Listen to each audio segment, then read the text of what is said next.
666 na yon, tao yun eh. Ang tawag sa Biblia, hayop.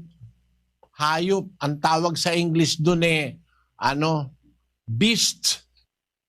Pero yon, simboliko yun ng isang tao. Basahin natin ang 13:18 ng Apokalipsis.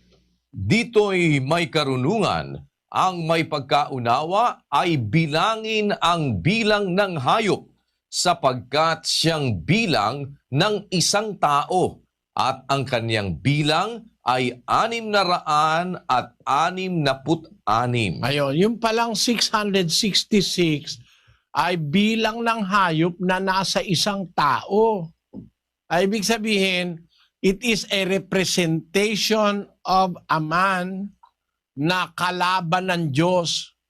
Yung may bilang na 666 is an evil person. At kung pag-aaralan natin yan ng mahaba-habang pag-aaral, mangangaral yan. Leader yan ng relihiyon na naghahari sa maraming tao sa lupa. Basahin natin ang 13:16.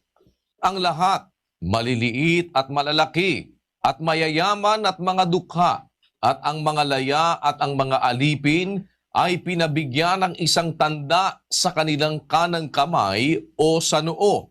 Makapangyarihan tao yung hayop na yan.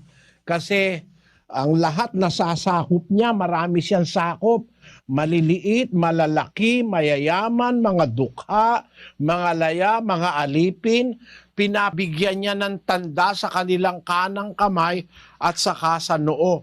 Ibig sabihin, isa siyang makapangyarihang tao, maimpluwensya. At ang bilang niya ay 666.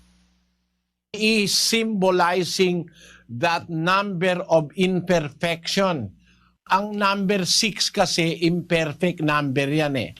Isang numerong kulang. No?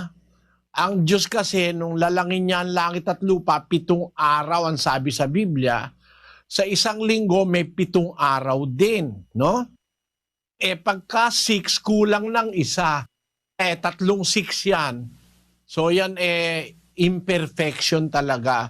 Ang kahulugan niyan sa Biblia, kung pag-aaralan natin, it shows imperfection. Isang numerong kulang, hindi sapat. Yang 666.